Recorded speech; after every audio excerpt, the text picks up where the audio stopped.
سورہ النساء 5واں پارہ آیت شریفہ نمبر 89 الحمدللہ وکفی وسلام علی عبادہ الذین اصطفی۔ دین کی دو حقیقتیں، دو بنیادیں، دو قاعدے سب سے زیادہ اہمیت والے۔ ان میں سے پہلا قاعدہ رب العالمین کی توحید کا اقرار،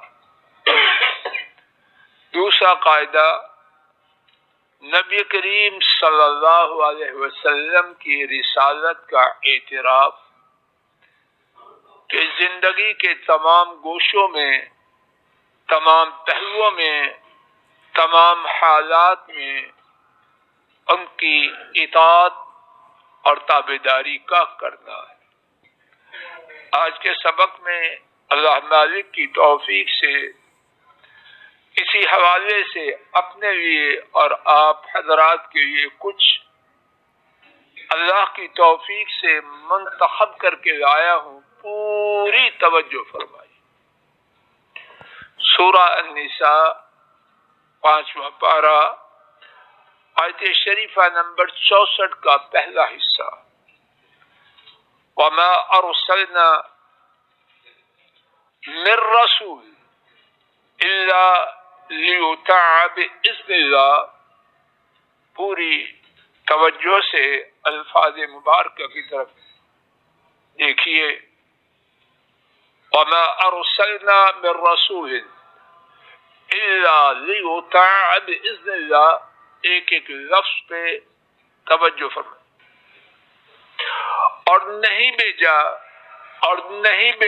ہم نے کوئی رسول، توجہ فرمائیے، اور نہیں بھیجا ہم نے کوئی رسول، وما نفی کے، من کوئی، رسول، اور نہیں بھیجا ہم نے کوئی رسول، الا مگر، لیطاع، یہ جو لام ہے اس کو کہتے ہیں لام کئی، یہ غرض غائب کو بیان کرتا ہے کہ جو بعد والی بات ہے وہ پہلے والی بات کا ٹارگٹ ہے، اس کا ہدف ہے، اس کا گول ہے، اس کا مقصد ہے۔ تو پہلے والی بات کیا تھی؟ اللہ کا کسی بھی رسول کو بھیجنا، اور اس بھیجنے کا مقصد کیا تھا، غرض و غائب کیا تھی؟ سب بولیے، یطاع بإذن اللہ۔ ہر رسول کے بھیجنے کی غرض و غائب نہیں تھی مگر اس کی اطاعت کی جائے اللہ کے حکم سے۔ حضرات شاید بات واضح ہوئی اللہ کی توفیق۔ اب میں آپ، اللہ نہ کرے میرے آپ کے کنبے میں سے کوئی جھوٹا دانشور یا سچا دانشور کوئی بھی ہو جو رسول صلی اللہ علیہ وسلم کی اطاعت سے منہ موڑتا ہے، اس نے اللہ کے رسول بھیجنے کی غرض و غایت کی تکمیل کی؟ جواب دیجیے، مقصد بھیجنے کا کیا تھا؟ اور اللہ پاک نے پہلے نفی پھر اس بات، ایک یہ ہے کہا جائے فضل الہی بول رہا ہے، ایک یہ ہے کہا جائے نہیں کوئی بول رہا مگر فضل الہی۔ دونوں جملوں میں کوئی فرق ہے کہ نہیں ڈاکٹر محبوب صاحب؟ تو یہاں دوسرا جملہ ہے، اور نہیں بھیجا ہم نے کوئی رسول مگر تاکہ اس کی اطاعت کی جائے اللہ کے حکم سے۔ آئیے اسی بات کو مزید اپنے لیے واضح کرنے کے لیے سورہ الشعراء، اس میں چند انبیاء ان کی دعوت کو انتہائی اختصار سے سنتے ہیں۔ صفحہ نمبر آپ کے پاس 372، 19واں پارہ سورہ الشعراء، آیت شریفہ نمبر 106۔ اللہ تعالی نے صفحہ نمبر آپ کے پاس غالباً 372، بالکل یہی، سب کو مل گئی قریشی صاحب؟ 106، قاری صاحب جی انکل کو دکھاؤ۔ اللہ تعالی نے نوح علیہ السلام کی دعوت کا ذکر کیا۔ اب اس کے بعد آیت نمبر 108 دیکھیے، فاتقوا اللہ واطیعون۔ وسیم صاحب جی دیکھ رہے ہیں کہا میاں؟ فاتقوا اللہ واطیعون۔ نوح علیہ السلام نے اپنی قوم کو جو دعوتی پیغام دیا اس میں سے ایک کیا تھا؟ فاتقوا اللہ واطیعون، اللہ سے ڈرو۔ اور ابن کثیر رحمہ اللہ نے بیان کیا اللہ سے ڈرنے کا یہاں مراد اللہ کی عبادت کرو، اور دوسری بات کیا ہے؟ سب بولو واطیعون، اور تم میری اطاعت کرو۔ اب تھوڑا سا آگے چلیے، 110 نمبر آیت۔ اب سب پڑھیے خود کیا ہے 110 نمبر؟ اللہ اکبر۔ پہلی بات اور اس بات میں کتنے سالوں کا فرق ہے؟ ایک جملہ بولا فاتقوا اللہ واطیعون، دوسرا جملہ بولا وما اسألکم علیہ من اجر ان اجری الا علی رب العالمین، میری مزدوری اللہ کے ذمہ ہے، تم پر نہیں۔ پھر اس کے بعد کیا کہا؟ سب بولو اللہ کا نبی، اس کی گفتگو تمام انسانوں کی گفتگو سے اعلیٰ ہوتی، اس کی گفتگو تمام انسانوں کی گفتگو سے زیادہ ججی ہوئی ہوتی۔ ایک جملہ، اس کے بعد دوسرا جملہ، اور پھر تیسرا کیا ہے؟ فاتقوا اللہ واطیعون۔ تو جو جملہ اللہ کے نبی ایک ہی موقع پر اتنی جلدی دہرائیں، اس کی اہمیت تھوڑی ہوگی یا زیادہ یا بہت زیادہ؟ اگلے صفحے پہ دیکھیے، حضرت ہود علیہ السلام، آیت شریفہ نمبر 124 سے آیت شریفہ نمبر 124 سے ان کی دعوت کا ذکر ہے۔ اذ قال لهم اخوهم، پڑھیے۔ اب دیکھیے ان کی دعوت بھی اللہ نے بیان کی۔ 126 نمبر آیت دیکھیے، فاتقوا اللہ واطیعون۔ ہود علیہ السلام کی دعوت، اللہ کی عبادت، اور سب بولو نا بڑائی صاحب جی، بات واضح نہیں ہو رہی؟ واطیعون۔ اب اس کے بعد دیکھیے آیت شریفہ نمبر 131، 4 آیتیں، اس کے بعد 5ویں آیت، پھر کیا ہے؟ پڑھیے سب، اللہ اکبر۔ اللہ کے نبی ایک ہی موقع پر 2-3 منٹ کے بعد، 2-3 منٹ میں 1 منٹ شاید لگتا یا اس سے بھی کم، پھر وہی بات دہرا رہے ہیں، فاتقوا اللہ واطیعون، اللہ کی عبادت کرو اور کیا کرو؟ میری اطاعت کرو۔ جندر خان سمجھ آ رہی؟ آگے چلیے اگلے صفحے پر، صالح علیہ السلام، ان کی دعوت کا بیان ہوا 142 نمبر آیت سے۔ اذ قال لهم، اخوہم صالح، پڑھیے. اب ان کی دعوت 144 144 فاتقوا اللہ واطیعون.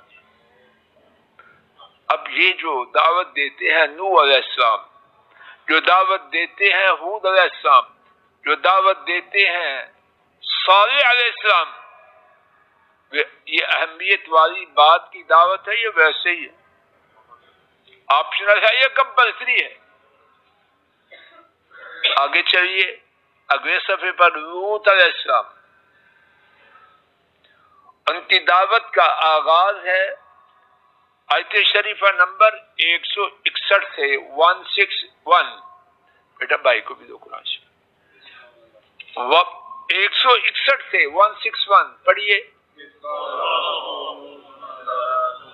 اب دیکھیے ان کی دعوت 163 میں 163 میں سب پڑھیں. کہا جی سمجھ نہیں آ رہی. جو دعوت تھی نوح علیہ السلام کی، جو دعوت تھی ہود علیہ السلام کی، جو دعوت تھی صالح علیہ السلام کی، وہی دعوت کس کی تھی؟ لوط علیہ السلام. چند سطرے آگے چلیے شعیب علیہ السلام کی دعوت. آیت شریفہ 177 177 پڑھیے. سب پڑھیں. اب دیکھیے ان کی دعوت 179 میں 17 لا الہ الا اللہ.